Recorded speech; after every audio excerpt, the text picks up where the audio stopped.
Okay, this is Mario with MIA Microflight once again, and I am making some C brackets for a go-kart. I've been working on a few designs here with just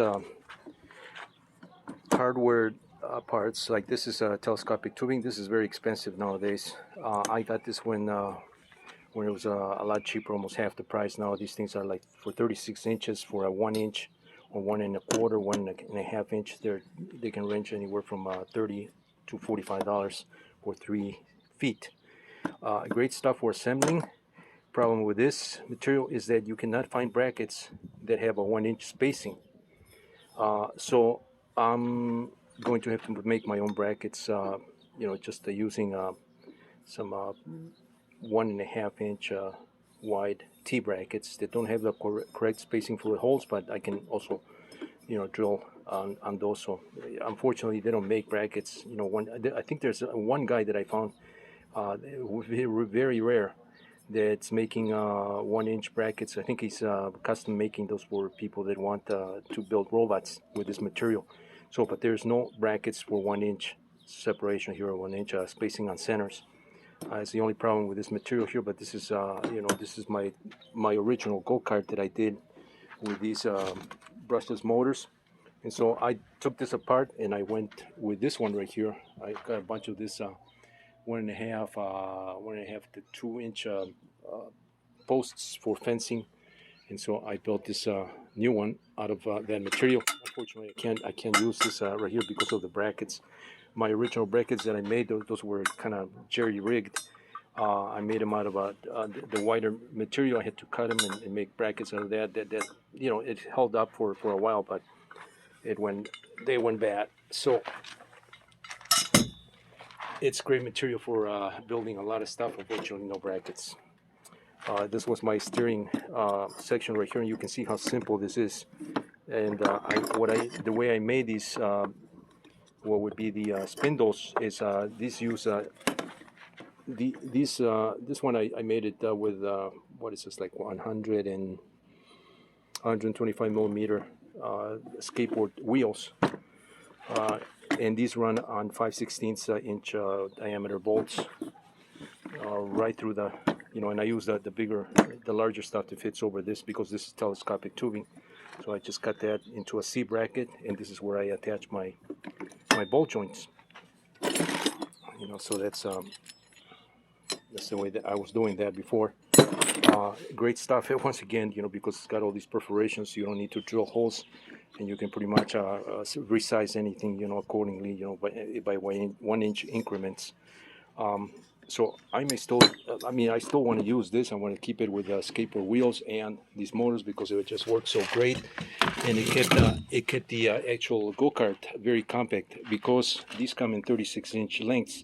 My go-kart axle to axle was 36-inch distance. This one right here, I made it so that it's 4 feet. So I have the front axle. I took that apart. So I'm making brackets. That's in my shop right now. I'm in my shed at this time, but it kind of fits like that. And then the C brackets are going to go very similar to the way I did that. I'm going to go with just regular steel, that I bought. So I'm having to cut the steel, and I'm going to be showing that in a little bit here, but that's going to be on top of here instead of making the typical C bracket that is welded to the front end here. I'm doing the opposite. I'm using the C bracket as the support for the wheel, and this will pivot on 1 inch on a 3/8 inch hole. I think these are 5/16 holes, but this will pivot on a 3-inch hole, and this will be supported here because this tubing right here is 1/16 in thickness. It's not really thick. That stuff right there is a lot thicker. This is about this material here is I would say it's about maybe a millimeter in thickness. So this stuff is thick. This right here, unfortunately, is not that thick because it's just for fencing, but if you reinforce it, it'll work just fine. I bought these T brackets through Amazon. These are 7-inch brackets by 7-inch brackets, and they have 1 2 3 1 2 3. Really simple, really clean. They come at 6 for $30. They're about $5 a bracket, and that's how I'm doing this. I did have to drill through the tubing, but I have a drill press where I do this so that all the holes from the top and the bottom come out very clean and very true. So that's my bracket, and the reason I use this is because I wanted a wider stance, for my wheel to wheel. And I also redid this right here. I took it completely apart. I broke each section individually, and then I attached this, as you see it here, with two of these 5/16 bolts directly to the plate here, the aluminum plate. I don't want to remove the plate completely because that plate provides a support for the block that holds the axle here on this wheel. But I did I did cut out the rest of this plastic here from this cover. I didn't want to go coverless because this cover protects it. It just says, for a safety standpoint, it prevents anybody from sticking their finger in there, because that happened to me on my when I had this open on my first go-kart made out of that material. And it wasn't running. I just had my finger kind of caught in there, and that hurt. So for safety, when this is running, you don't want to get your fingers in there. So I kept these right here. I may do a cover here, but I also retain these so that I can mount my speed controls right here, which fit really nice. They're these little boxes. They're about 3 by 1 by 2. So those will be really nice there. And also I can mount my batteries here. Maybe put a cover or another board here. So this is where this is at right now. This right here, I had to these bearing blocks right here, these are from I had those from a printer that I took apart, and so these were, I think, the drums for some kind of a printer. I had 2 of these, so I used one right there, and I used the other one right underneath here as the bearing support right there. I did have to make this plate here, and I just had a sheet of this came from a filing cabinet, those separators for files, these metal plates. So I just cut a piece there, and I rounded off the edges, and I had to fold this over a form, to get it to go around the aluminum block. I did have to well, this one came with bearings, so I'm using the same bearings that have a 3/8 inch hole through them. So I was able to put a 3-inch bolt on this conduit here. This is a 3/4 inch conduit, and it's very solid. I did have to machine an aluminum adapter there so that I can insert the bolt so it'll retain itself inside the conduit with pressure. So that's just by pressure there, and that's a retaining lug nut, nylock nut that's going to hold that in place. I don't have it all that way because I'm still working on this section here. This right here is the maker pipe connectors for the steering. It works really nice, nice and tight. But I may need to do another hole right through that so it attaches to the conduit here. That one right there, this block, which is very similar to this one here, I had 2 of them. This one right here, I took out the bearings, the ball bearings, and I machined it so that I could fit 2 Delrin adapters, washers, basically some thick washers that have the inside diameter that fits precise for this tubing right here, this 3/4 inch conduit, which is close to 1 inch, not quite. This 0.9475 or something like that is the actual diameter. So that's not precise, unfortunately. That's the way these things are sized. So I had to machine those 2 Delrin shoulder washers. Same thing I did on my other, the more elaborate go-kart that is designed, inspired by a real racing go-kart. My other one that I did with conduit and maker pipe connectors. So this is another one that I am revamping from that one right there, but I want to go back to that one and do another one like that with the motors, for smaller people, like little kids and things. The kids and basically, just kids. I'm thinking of my grandkids, when they're getting out there. One is 2 years old, the other one's 1.5, and so they'll be soon, 3 years old, and they'll be having fun on these little things here, of course, with adult supervision. Okay, so I was trying to find ways to use these same brackets right here. As you can see, I made this bracket right here to support this.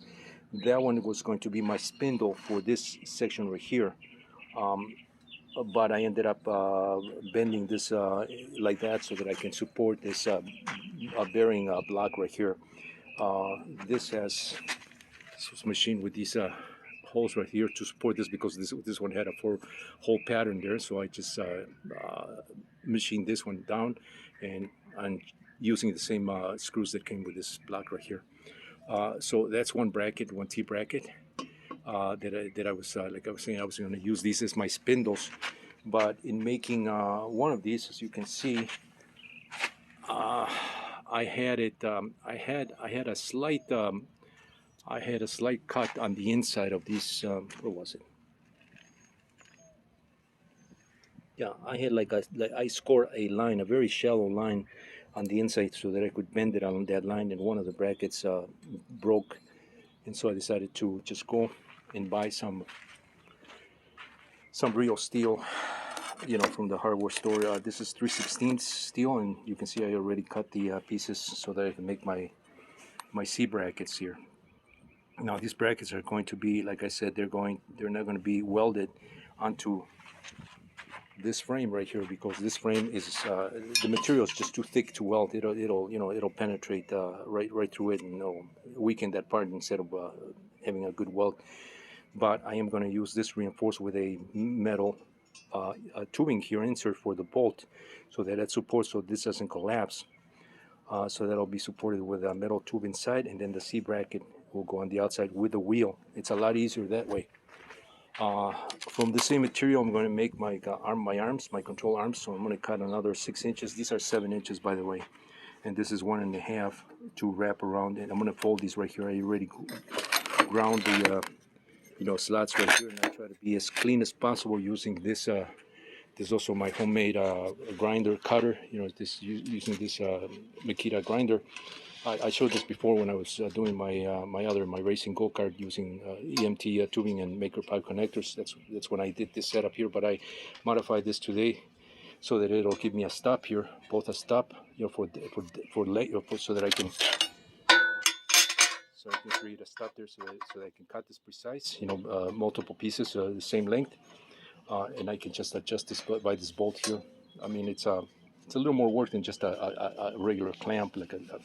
I am going to do another one when I have time, but this is working just fine.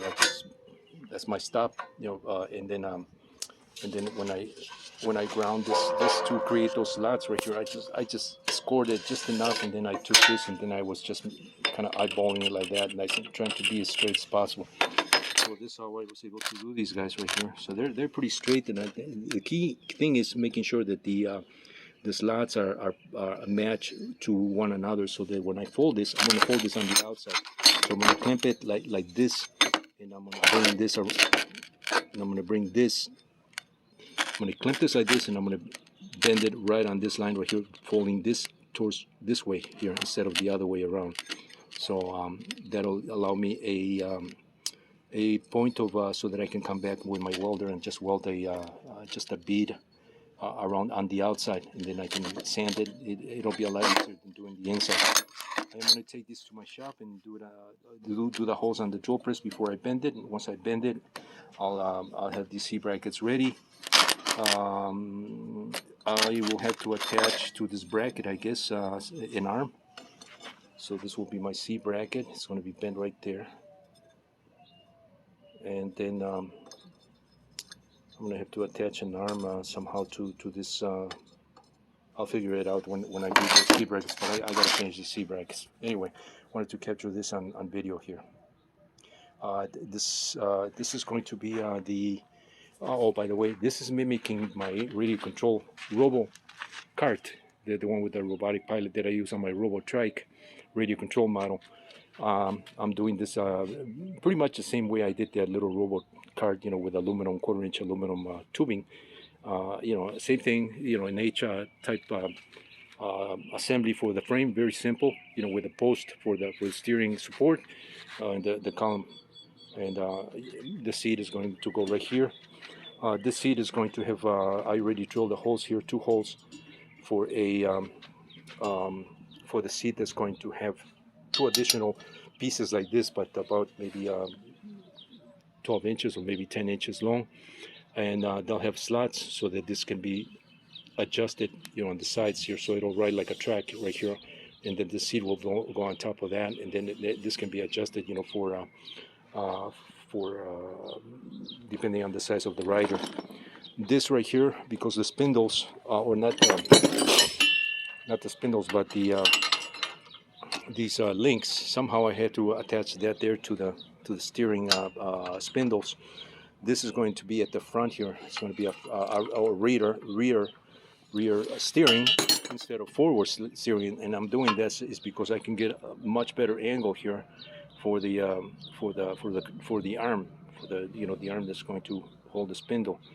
So I can angle that to create my Ackerman, which has got to be in line with that center axle right there, in line with a pivot point right here. So that'll give me a little bit of an angle there that I can do that to the front. However, doing this the front, I can't put my legs here. I can't put my feet up here. So I'm going to have to create another bar right here, just to rest the feet here. And because this is a little bit longer distance than your typical distance that you use on a regular go-kart. Um, the effective distance, actually, where the feet are going to be, it's kind of in line with a regular go-kart, if you want to take it from that point of view. And then the seat will be adjustable. So it's pretty, all those things have been thought out. I spend a lot of time thinking about these things. There's a lot of brain cells, that I burn, just thinking of these things. I do it on the computer. I do some sketches when I'm having breakfast. I'm thinking this. When I go to sleep, I'm thinking of this. So when I wake up, my mind is fully saturated in this in the project. As you can see, I'm switching projects left and right. I've done radio control models, rubber-powered helicopters. I did a hang glider that's sitting in my porch to be finished. But this is how I work. This is how my mind works. And once I get this out of my system, I'll go back to the other ones and get those out of my system. And so little by little, I like working this way. This is allows me the room to be totally engulfed in the project, flexible, and I'm doing this at my own time. There's no pressure, and it's fun. Um, cutting, working with metal pieces like this with raw steel is something new to me. In terms of go-karts, I mean, I've done projects for the home, building shelves. I've used steel like that, but getting into welding and stuff that's also new to me because I'm familiar with welding from the point that I do electronic projects, and so I solder things. So it's kind of the same process. You got to clean the materials before you can seal that, or you can weld that. So this guy provides a good weld. So it's kind of similar to soldering, but on a much bigger scale, much more serious scale. And so I got a little welder. And I already did a couple projects around my home. I welded a fence that was broken. So little by little, I've been kind of coming up to speed with some of these things that I wanted to do for a long time. But this is going to be an extension of that. Those kind of newfound skills, if you will. So anyway, this is where I'm at. Stay tuned for the continuation of this project as I'm working here. It's getting a little crazy here. I need to arrange some of these things so that it's not as cluttered here, and not as dirty as it looks right here. But I do work outside. One area, my backyard, which is it's just the sand area. I wish this was cemented, so so that I can so it would be a lot cleaner. But hey, this is where I'm at. Mario once again with MI Microflight. Stay tuned for more.